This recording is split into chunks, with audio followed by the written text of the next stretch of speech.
नमस्कार दोस्तों, मैं किशन साहू स्वागत करता हूं आपको अपने YouTube चैनल पर। दोस्तों, आपका फॉर्म बिल्कुल रिजेक्ट होना तो तय है और आप लोगों की पढ़ाई लिखाई 8-8 10-10 घंटे लाइब्रेरी में बैठना बिल्कुल निरर्थक हो जाएगा यदि आप लोगों ने ये छोटी सी गलती कर दी है। तो अभी आप लोगों के पास समय है, करेक्शन की डेट अभी नहीं आई है। यदि आप लोगों से यानी कि ना चाहते हुए भी ये गलती यदि हो चुकी है तो बिल्कुल समय रहते आप लोगों की जब करेक्शन की डेट आएगी तो आप लोगों को करेक्शन कर लेना है ना। आप लोगों को करेक्शन चार्जेस से नहीं डरना है, नहीं तो आप लोगों की बनी बनाई जो कि मेहनत है पानी में फिर जाएगी। जी हाँ दोस्तों, मैं बिल्कुल सही कह रहा हूँ, क्योंकि रेलवे जो है तो बिल्कुल किसी भी प्रकार का कोई मतलब कि फॉर्म में यदि त्रुटियां हैं तो बिल्कुल सीधा तौर पर आप लोगों का फॉर्म रिजेक्ट करता है। उसमें किसी प्रकार का कोई मतलब कि आप लोगों की हमदर्दी या कि कोई अपील नहीं सुनता है और इसीलिए करेक्शन की डेट अलग से दी गई है। यदि आप लोगों के फॉर्म में किसी प्रकार की गड़बड़ी हो चुकी है तो आप लोग समय रहते सुधार कर लें, अन्यथा बहुत ही ज़्यादा आप लोगों का नुकसान हो जाएगा। दोस्तों, बाद में आप लोगों के हाथ में पछतावा करने के अलावा कुछ भी नहीं बचने वाला। तो इस वीडियो में मैं आप लोगों को बताऊंगा कि मोस्टली कैंडिडेट्स यानी कि दोस्तों मतलब बहुत ही ज़्यादा कैंडिडेट्स ये गलती मतलब कॉमन मिस्टेक कर रहे हैं और उनको लगता है कि हमारा फॉर्म एक्सेप्टेबल होगा, किसी प्रकार की कोई गलती नहीं होगी। तो चलिए सबसे पहले मैं आप लोगों को लेकर चलता हूँ ऑफिशियल वेबसाइट में और फॉर्म भरते समय आप लोगों को कौन सी ऐसी गलती नहीं करनी है ताकि आगे चल के आप लोगों की जो कि पढ़ाई लिखाई जो कर रहे हो 8-8 10-10 घंटे, तो ये आप लोगों की पढ़ाई निरर्थक ना जाए। तो चलिए दोस्तों, बिना टाइम वेस्ट किए शुरू से शुरू करते हैं आज के इस वीडियो को। रेलवे रिक्रूटमेंट बोर्ड की ऑफिशियल वेबसाइट में हम आ चुके हैं और जैसा कि दोस्तों मैं ये मानता हूँ कि आप सभी का रजिस्ट्रेशन होगा, तो सिंपली सा आप लोगों को अपना मोबाइल नंबर ईमेल आईडी डाल के यहाँ पासवर्ड फिल करके अपना लॉगिन कर लेना है ना। तो सिंपली सा हम लॉगिन कर लेंगे, इसके बाद नेक्स्ट प्रोसेस हम आप लोगों को बताना चाहते हैं। तो दोस्तों हम लॉगिन कर लिए हैं अपने यूज़र आईडी और पासवर्ड के माध्यम से। इसके बाद ऑनलाइन एप्लीकेशन में हम जाएंगे और आप लोग देख पाएंगे यहाँ 3 प्रकार की जो कि आरआरबी के अंतर्गत वैकेंसियाँ रिलीज़ की गई हैं और तीनों के आवेदन प्रारंभ हैं। टेक्नीशियन है और railway recruitment board graduate level और रेलवे एनटीपीसी जो कि नॉन ग्रेजुएट लेवल यानी कि 12 लेवल, इन तीनों प्रकार की वैकेंसियों के जो कि फॉर्म रनिंग में चल रहे हैं, है ना। तो जिसमें भी आप लोग इच्छुक हो उसमें आप लोग आवेदन कर सकते हो यदि आप लोग आवेदन के अंतर्गत जो कि एज क्राइटेरिया और जो कि एलिजिबिलिटी को फुलफिल कर रहे हो। तो इसके साथ आप लोग देख पाएंगे हम एक जो कि अंडर ग्रेजुएट पोस्ट के लिए हम आवेदन करना चाहेंगे। सिंपली सा जोन का सिलेक्ट करेंगे, इसके बाद नेक्स्ट वाले बटन में क्लिक करेंगे। इसके बाद आप लोग देख पाएंगे हमारे सामने कुछ इस प्रकार का इंटरफेस ओपन होगा, पर्सनल डिटेल्स का सेक्शन आएगा।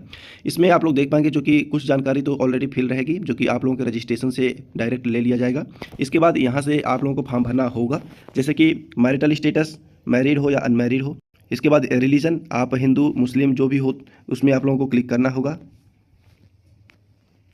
इसके बाद मदर टंग यानी आप लोगों की मातृभाषा क्या है, हिंदी, इंग्लिश और मणिपुरी जो भी हो। भारत के अन्य अन्य राज्यों से भी कैंडिडेट से फॉर्म अप्लाई करते हैं तो उनके हिसाब से आप लोग अपनी लैंग्वेज का चुनाव करेंगे। इसके बाद choice of language for examination है। एग्जामिनेशन में यानी कि कंप्यूटर बेस्ड टेस्ट में आप कौन सी भाषा को प्रीफर देना चाहते हो, तो सिंपली सा हिंदी हम सेलेक्ट करेंगे, आप लोग अपने हिसाब से सिलेक्शन कर सकते हो। और इधर आप लोग देख पाएंगे permanent visual mark of identification. इसमें आप लोगों को ये गलती नहीं करना है कि जैसे हमने नो मार्क डाला है तो आप लोगों को भी नो मार्क डाल देना है, क्योंकि हमारे बॉडी में यानी कि जो भी हमारा कस्टमर है उनके बॉडी में किसी प्रकार का कोई कट मार्क्स नहीं है फेस में और ना ही हाथ में, तो इस वजह से यहाँ नो मार्क्स डालना पड़ा। बाकी यदि आप लोगों के पास कोई भी कट मार्क्स है, मॉल है यानी तिल वगैरह है तो बॉडी में, तो उसको आप लोगों को फिल जरूर से ज़रूर करना है, ठीक है। यहाँ नो मार्क्स नहीं डालना है। इसके बाद नेक्स्ट जो कि है कम्युनिटी डिटेल्स। आप लोग देख पाएंगे कम्युनिटी डिटेल्स में जैसे कि आप जिस भी समुदाय से बिलोंग कर रहे हो, जिस भी कैटेगरी से, unreserved, SC, ST, OBC, EWS, तो उसका सही सटीक यहाँ चुनाव करना है जैसे कि एससी। देन इसके बाद आप लोग देख पाएंगे यहाँ बहुत ज़्यादा कैंडिडेट्स गलतियाँ कर रहे हैं। नेम ऑफ द कास्ट यानी जाति का नाम। अब जाति का नाम आपके वो नहीं पूछा जा रहा है जो आपकी जाति का नाम है, यानी कि दोस्तों मैं आप लोगों को दिखाना चाहूँगा, इनका नाम इस फॉर्म में लिखा हुआ है, ये देखिए प्रजापति, परंतु प्रजापति यहाँ जाति नहीं पूछा रहा है। यहाँ जो भी आपका जाति प्रमाण पत्र बना होगा उस जाति प्रमाण पत्र में साफ तौर पर लिखा होगा कि आपकी जाति किस कैटेगरी में आती है। तो जैसे कि आप लोग देख पाएंगे हमने यहाँ लिखा है कुम्हार, ठीक है। तो आप लोगों के भी एससी, एसटी, ओबीसी जो भी कैटेगरी में आप लोग बिलोंग कर रहे हो उसमें जाति प्रमाण पत्र में ये साफ तौर पर लिखा होगा, उसी को आप लोगों को यहाँ फिल कर देना है। इसके बाद सर्टिफिकेट नंबर, जो जाति प्रमाण पत्र का पंजीयन नंबर होता है, RS से स्टार्ट रहता है, उसको आपको फिल कर देना है। यहाँ बहुत ज़्यादा कैंडिडेट्स कन्फ्यूजन में है, बोल रहे हैं कि हमारे पास स्टेट का जाति प्रमाण पत्र है तो क्या वो अप्लीकेबल है, वो मान्य रहेगा या नहीं। तो मैं बोलना चाहूँगा दोस्तों, जी हाँ बिल्कुल एप्लीकेबल है। अभी आप लोगों के पास वर्तमान में जो भी जाति प्रमाण पत्र है उसी जाति प्रमाण पत्र को लगाइए। आप परेशान मत होइए कि सेंट्रल जाति प्रमाण पत्र नहीं है तो आप लोग बिल्कुल जनरल कैटेगरी में आओगे, बिल्कुल नहीं दोस्तों।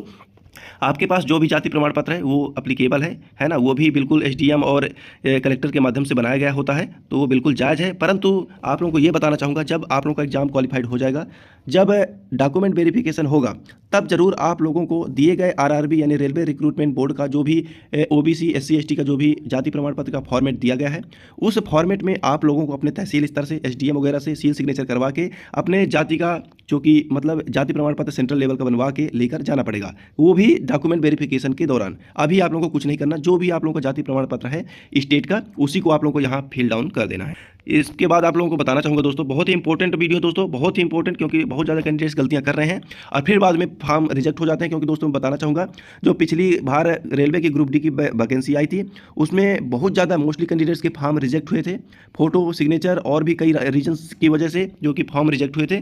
मैं नहीं चाहता कि इस बार आप लोगों की मेहनत पानी में वेस्ट हो जाए और आप लोगों का फॉर्म छोटी सी गलती की वजह से रिजेक्ट हो जाए। इसीलिए वीडियो को ध्यानपूर्वक देखिएगा। यदि वीडियो से जरा भी कुछ सीखने को मिल रहा हो तो प्लीज़ वीडियो को लाइक कर दीजिएगा और अपने उन यार दोस्तों को जरूर वीडियो फॉरवर्ड कीजिएगा जिन्होंने रेलवे में फॉर्म डाला है और इस प्रकार की गलतियां कर दिए हैं या फिर करने वाले हों, तो उनको जरूर से जरूर अवेयर कर दीजिएगा। ठीक है, तो इसके बाद आप लोगों को मैं दिखाना चाहूँगा नेक्स्ट प्रोसेस आपको करना क्या है। देखिए, यदि आप लोग एससी एसटी ओबीसी और ईडब्ल्यूएस वगैरह से बिलोंग कर रहे हैं तो आप लोगों को उस केस में आप लोगों को कास्ट सर्टिफिकेट यहाँ अपलोड करना होगा, जो कि आप लोगों को पीडीएफ फॉर्म में 500 KB से कम में अपलोड करना होगा। और पीडीएफ का जो कि साइज वगैरह बनाने में कोई भी प्रकार की दिक्कत आ रही हो तो बिल्कुल आप लोगों को कमेंट कर देना है। आपके सभी कमेंटों का जवाब इमीडिएटली देने की कोशिश करेंगे। ठीक है, यहाँ आप लोगों को डॉक्यूमेंट अपलोड कर देना है। इसके बाद दोस्तों प्रेजेंट एड्रेस और परमानेंट एड्रेस का एक सेक्शन आएगा। इसमें आप लोगों को अपने आधार कार्ड के अकॉर्डिंग ही जानकारी फिल करना है, जो भी आपका स्टेट हो, जो भी डिस्ट्रिक्ट हो। इसके बाद जो भी प्रॉपर एड्रेस हो पूरा फिल करना है।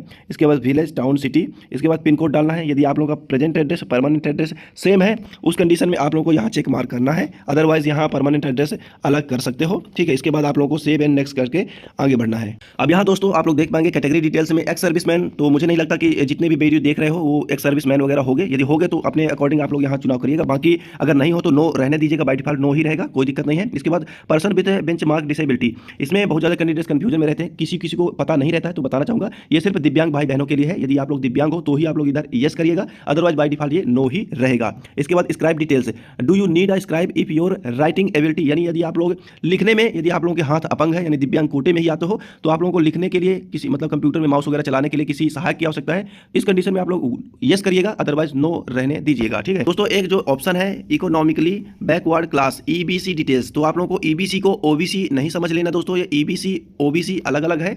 ईबीसी मतलब दोस्तों ये नॉर्मल सा बीपीएल यानी गरीबी रेखा नीचे से जो भी बिलोंग कर रहे हैं उनके लिए है, और ये दोस्तों सिर्फ और सिर्फ यानी आवेदन शुल्क में छूट के लिए होता है, न कि रिजर्वेशन के लिए। इसमें आप लोगों को नौकरी से संबंधित किसी प्रकार का कोई रिजर्वेशन नहीं मिलेगा, इसमें सिर्फ आवेदन शुल्क जो लग रही है 250 या 500, उसमें आप लोगों को छूट मिल सकती है, उसके लिए है जो भी गरीबी रेखा के नीचे आ रहे हैं और जिनकी 50,000 से भी कम की इनकम है वार्षिक, उनके लिए है। ठीक है, इसको आप लोगों को नो ही करके रखना है, कोई दिक्कत नहीं है।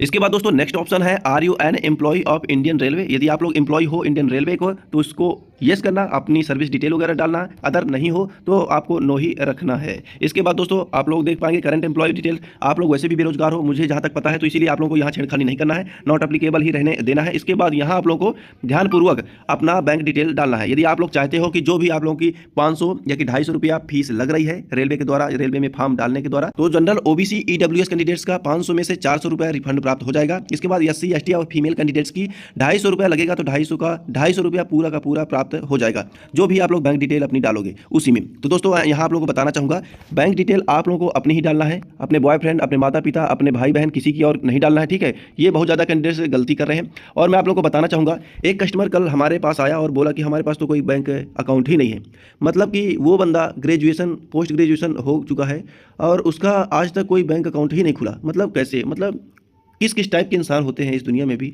मतलब मुझे कल समझ में आया। उसने बोला कि क्या मैं अपने माता पिता का बैंक डिटेल डाल सकता हूँ, तो बिल्कुल दोस्तों आपके पास यदि नहीं है तो किसी का भी डाल दीजिए, आप लोगों को रिफंड तो मिलने वाला नहीं है, तो इसको ब्लैंक तो छोड़ नहीं सकते हो क्योंकि स्टार मार्क लगा हुआ है, तो आप लोगों को किसी न किसी का बैंक डिटेल डालना ही पड़ेगा। इसके बाद बैंक डिटेल डालने के बाद यहाँ सेव एंड नेक्स्ट वाले बटन में क्लिक करेंगे। यहाँ आप लोगों को अब एजुकेशन से संबंधित जानकारी डालना है। पहले 10th क्लास की जानकारी डालना है, मैट्रिकुलेशन, बाद यहाँ क्वालिफिकेशन में क्लिक करके 12 की जानकारी डालना है, क्योंकि दोस्तों हम एनटीपीसी 12 लेवल का फॉर्म डाल रहे हैं, जिस वजह से हमको 12 की जानकारी यहाँ डालना होगा। अब यहाँ कैंडिडेट्स गलतियाँ कर रहे हैं। क्या गलती कर रहे हैं, जैसे कि आप लोग देख पाएंगे यहाँ डिसिप्लिन में, जैसे कि देख पाएंगे यहाँ बाय डिफॉल्ट एक ही ऑप्शन मिलेगा, इसको आप लोगों को सेलेक्ट कर देना है। इसके बाद स्टेट, जिस भी स्टेट से आप लोगों का जो कि 12 कंप्लीट हुआ है उसको यहाँ सेलेक्ट कर देना है। इसके बाद डिस्ट्रिक्ट का चुनाव करना है। ये देखिए दोस्तों, जैसे हमने डिस्ट्रिक्ट का चुनाव कर दिया। इसके बाद बोर्ड, जो भी आप लोगों का बोर्ड हो, एमपीबीएससी, सीबीएसई, इस प्रकार के बोर्ड हैं, आपको अपने बोर्ड का चुनाव करना है। इसके बाद ये गलतियां बहुत ज़्यादा कैंडिडेट्स कर रहे हैं। डेट ऑफ रिजल्ट डिक्लेरेशन, अब बोल रहे हैं कि हमको रिजल्ट डिक्लेरेशन की डेट ही नहीं पता। दोस्तों आप लोगों को दिखाना चाहूँगा, ये रही 12 की मार्कशीट, और इस मार्कशीट में सबसे नीचे आप लोग देख पाएंगे लेफ्ट कॉर्नर में डेट ऑफ रिजल्ट डिक्लेरेशन लिखा होता है। तो इसे जो रिजल्ट की डेट लिखी हुई है, इसी डेट को आप लोगों को यहाँ फिल करना है। ध्यानपूर्वक यहाँ रिजल्ट की डेट को फिल करना है। थोड़ी सी भी मिस्टेक हुई डॉक्यूमेंट वेरिफिकेशन के दौरान आप लोगों का जो कि फॉर्म रिजेक्ट हो सकता है। तो बिल्कुल आप लोग अपने तरफ से 1% भी गलती नहीं करना, ठीक है। इसके बाद यहाँ आप लोगों को ये गलती भी नहीं करना, जो कि नेक्स्ट ऑप्शन यहाँ है, do you have typing proficiency in English Hindi on computer. यदि आप लोगों के पास कंप्यूटर में हिंदी इंग्लिश टाइपिंग का स्किल है और हिंदी इंग्लिश टाइपिंग आती है, तो ही आप लोग इस ऑप्शन का चुनाव करिएगा, अदरवाइज इसे नो रख दीजिएगा। नहीं तो आप लोग देखिए, यदि आप लोग येस करोगे तो आप लोग एलिजिबल तो हो जाओगे, यानी टाइपिंग जो कि क्लर्क की वैकेंसी आई है ना, टाइपिस्ट की। तो यदि आप लोगों के पास टाइपिंग स्किल ही नहीं है, और यदि आप लोग टाइपिंग स्किल सीख लोगे 1 महीना 2 महीने के अंदर, तो बिल्कुल आप लोग येस कर दीजिए। मेरा माने तो येस ही कर दीजिए, तो ही अच्छा है। और इसके बाद दूसरे दिन से ज्वाइन कर लीजिए किसी टाइपिंग क्लास को, और टाइपिंग हिंदी इंग्लिश अच्छे तरीके से कंप्लीट कर लीजिए। टाइपिंग आप लोग सीख सकते हो 1 महीने के अंदर ही अच्छी खासी, ठीक है। इसके बाद यहाँ आप लोगों को परसेंटेज डालना है, 12 क्लास में जितने भी परसेंटेज हों आप लोगों के। इसके बाद यहाँ आप लोग देख पाएंगे ये जो लिखा हुआ है ऑप्शन, अपलोड वैलिड मैट्रिकुलेशन, यहाँ आप लोगों को 12 क्लास या फिर ग्रेजुएशन की मार्कशीट अपलोड नहीं करना दोस्तों। यहाँ अच्छे तरीके से देख लीजिए, यहाँ मैट्रिकुलेशन लिखा हुआ है, यानी डेट ऑफ बर्थ का मिलान करने के लिए यहाँ आप लोगों को सिर्फ और सिर्फ 10वीं कक्षा की मार्कशीट को अपलोड करना है, वो भी PDF फॉर्मेट में 500 KB से कम में होना चाहिए। इसके बाद दोस्तों नेक्स्ट वाले बटन में क्लिक करेंगे।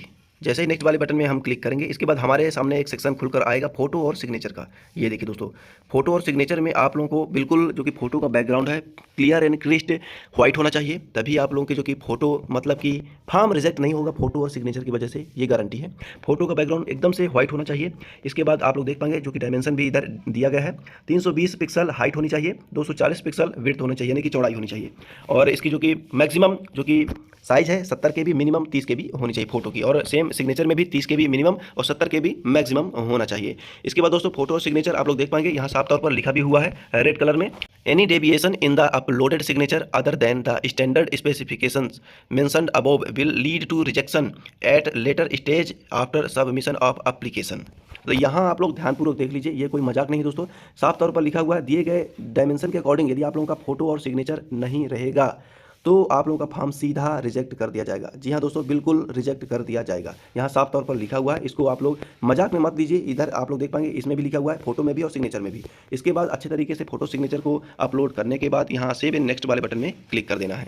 इसमें क्लिक करने के बाद ये देखिए दोस्तों, आप लोगों के योग्यता के अकॉर्डिंग पोस्ट प्रेफरेंस खुल के आ जाएगी। अब यहाँ आप लोग अपनी पोस्ट प्रेफरेंस डाल सकते हो, जिस भी नौकरी के लिए आप पहली प्रेफरेंस डालना चाहते हो उसका पहले चुनाव करेंगे। जैसे कि पहले नंबर में जो वैकेंसी है कमर्शियल कम टिकट क्लर्क, उसको हम पहला ही प्राथमिकता देना चाहेंगे। इसी के साथ दूसरा क्रम, इसी प्रकार प्लस वाले बटन में हम क्लिक करते जाएंगे। ये देखिए दोस्तों, राइट साइड हमारे पास प्रेफरेंस सेलेक्ट होके आ चुकी है, ये देखिए। इसके बाद सिंपली से हमको यहाँ ये जो लिखा हुआ है चेक मार्क कर देना है। इसके बाद सभी चेक मार्क्स को अलाउ करना है। इसके बाद प्लेस लिखना है जहाँ से भी आप लोग अपना फॉर्म को सबमिट कर रहे हो। इसके बाद दोस्तों ये देखिए सेव करेंगे। ये देखिए सेव करने के बाद प्रीव्यू एप्लीकेशन करेंगे। ये देखिए प्रीव्यू में आप लोगों को बारीक से ध्यानपूर्वक पढ़ लेना है।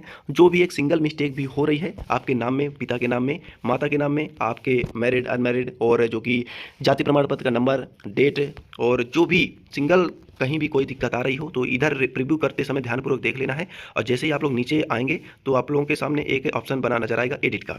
तो यदि आप लोगों को लगता है कि नहीं आपसे एक छोटी सी मिस्टेक हो चुकी है अभी, तो पुनः से एडिट वाले ऑप्शन में क्लिक करके उसको आप लोगों को संशोधन कर लेना है। और यदि किसी प्रकार का कोई करेक्शन अब नहीं है, बिल्कुल आप लोगों का फॉर्म बिल्कुल सही है, सटीक भरा गया है, तो यहाँ चेक मार्क कर देना है और सीधा सिंपली सा सबमिट वाले बटन में क्लिक कर देना है। जैसे ही आप लोग सबमिट वाले बटन में क्लिक करोगे उसके बाद आप लोग चाह कर भी संशोधन नहीं कर सकते हो। जी हाँ दोस्तों, बिल्कुल संशोधन नहीं कर सकते हो, किसी प्रकार का कोई करेक्शन नहीं कर सकते हो। करेक्शन तभी कर सकते हो जब करेक्शन की विंडो ओपन होगी और करेक्शन का चार्ज भी अलग से आप लोगों की जेब का लगेगा फिर, ठीक है। तो इसीलिए अभी मौका है, आप लोग एडिट कर सकते हो। किसी प्रकार की कोई गलती है तो सबमिट यदि आप लोग कर दिए हो तो आप लोग अपने फॉर्म में सिर्फ करेक्शन उसी कंडीशन में कर सकते हो जब करेक्शन की डेट आएगी और करेक्शन के चार्जेस आप लोग पे करोगे तभी, ठीक। और दोस्तों किसी प्रकार की कोई मदद चाहिए तो कमेंट बॉक्स खुला है, कमेंट कीजिए और आपके सभी सवालों का जवाब हम इमीडिएटली देने की कोशिश करेंगे। क्योंकि दोस्तों ये नौकरी है और बहुत दिनों बाद एनटीपीसी की जॉब आई है, तो आप लोगों की जो कि मेहनत है ना, 8-8 10-10 घंटे पढ़ने की लाइब्रेरी जाकर, तो वो मतलब वेस्ट ना हो दोस्तों। तो दोस्तों ये वीडियो बनाने का मकसद यही है कि आप लोग 8-8 10-10 घंटे लाइब्रेरी में जाके अपने आप को झोंक रहे हो, तो आप लोगों की जो कि मेहनत है साकार जाए, है ना, निरर्थक ना जाए। एक छोटा सा गलती और आपका जो कि भविष्य चौपट कर सकता है, मतलब आपका भविष्य के साथ खिलवाड़ हो सकता है। छोटी सी फॉर्म भरने में गलती, यानी जो भी साइबर कैफे होंगे, ऑनलाइन वाले होंगे, उनकी गलती की वजह से आप लोगों को मतलब भुगतना पड़ेगा, पछतावा आपको होगा कि छोटी सी गलती हुई थी ऑनलाइन वाले से और पूरी ज़िंदगी आपकी खराब हो गई, है ना। मेहनत आपकी थी, पढ़ाई लिखाई आपकी अच्छी खासी है, परंतु फॉर्म आपका सीधा रिजेक्ट हो गया, तो फिर आप क्या करोगे? आपके हाथ में फिर उस वक्त रोने से और पछतावा करने के अलावा कुछ भी नहीं बचेगा। इसीलिए अभी आपके पास समय है, तो आप लोग संशोधन करवा लीजिएगा जब भी करेक्शन की डेट आएगी। और फॉर्म भर भी रहे हो अभी तो बिल्कुल केयरफुली भरिएगा और रेलवे को हल्के में मत लीजिएगा दोस्तों, क्योंकि रेलवे किसी का कोई सगा नहीं है और सीधा फॉर्म रिजेक्ट कर देता है। ग्रुप डी में बहुत ज़्यादा कैंडिडेट्स के फॉर्म रिजेक्ट हुए थे, इसीलिए दोस्तों बता रहा हूँ कि बिल्कुल आप लोग अवेयर हो जाइए और फॉर्म को बहुत ही सटीकता से भरिएगा। वीडियो काफ़ी लंबा हो गया है, उसके लिए मैं क्षमा चाहता हूँ, परंतु दोस्तों मेरा यही उद्देश्य था कि आप लोगों को जो कि जानकारी दूँ, बिल्कुल टू द एक्यूरेट दूँ और सही जानकारी दूँ। तो चलिए दोस्तों आज के लिए बस इतना ही। Thanks for watching.